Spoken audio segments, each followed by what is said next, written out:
Eh ben bonjour Georges, la Bretagne, elle est là.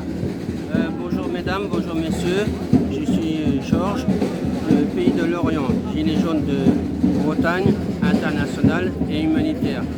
Je suis à ma 55e parisienne en tant que gilet jaune, mais aussi dans d'autres manifestations parisiennes. Parle un peu fort hein, parce qu'il y a les tambours. Voilà, je voyage partout et moi ce que je voudrais dire à beaucoup de personnes, on n'est pas obligé de déclarer une manifestation. Une manifestation sauvage ou non déclarée, ce n'est pas illégal. Nous n'avons pas l'obligation de déclarer. Interdire une manifestation, c'est illégal. Et ça, il faut qu'ils le comprennent. Ah bah ça, en tout cas quand t'es en sauvage, c'est 135 € d'amende des fois. Oui, mais moi ce que je cherche, Il faut contester. je voudrais vivre dans un pays de liberté, égalité, fraternité. Est-ce que ça existe réellement? Bah ça, il y a 170 pays dans l'ONU, 170. Bon, il y en a quelques-uns qui veulent se barrer, pour l'instant on ne sait pas où ça en est, mais... Alors, je sais qu'il y a plus de 9 millions de Français qui vivent à l'étranger. Ils n'en peuvent plus, c'est invivable. Le travail manuel, comme je te dis souvent, il n'est pas respecté. Les riches sont toujours plus riches, les pauvres toujours plus pauvres. C'est ça. J'ai une bonne nouvelle pour vous les Bretons.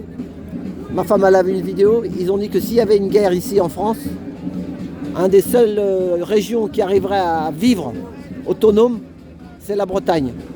Tu sais pourquoi? Parce que vous avez beaucoup de paysans qui vendent en direct, tu sais? Oui. Tu connais ça? Tu sais, de la vente en direct. Les bons artichauts de Bretagne. Vous savez qu'en France, la première manifestation française, c'est en Bretagne. On a eu des batailles, nous aussi. La première, c'est à Auray, qui est une commune qui est située entre Lorient et Vannes.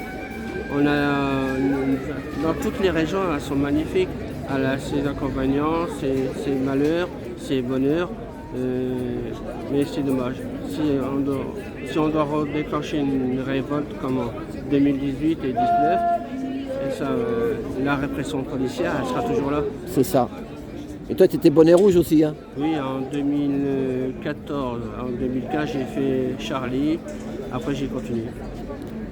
Bon, bah, bonne manif. Merci Alain. On va au Sacré-Cœur. Il voilà. ne lâche rien. Georges. Ça m'étonnerait qu'on arrivera en haut du Sacré-Cœur. Si on était plus de 1000 personnes, là, on est en bas, on dit Sacré-Cœur, on est en bas des escaliers. Après, je sais pas comment ça va finir. Ah, mais ils n'ont pas le droit de nous empêcher. Ils n'ont pas le droit.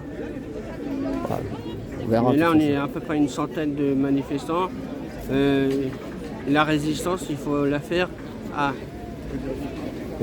après les élections présidentielles. Moi, mon objectif avec les Gilets jaunes, c'est le 9e anniversaire.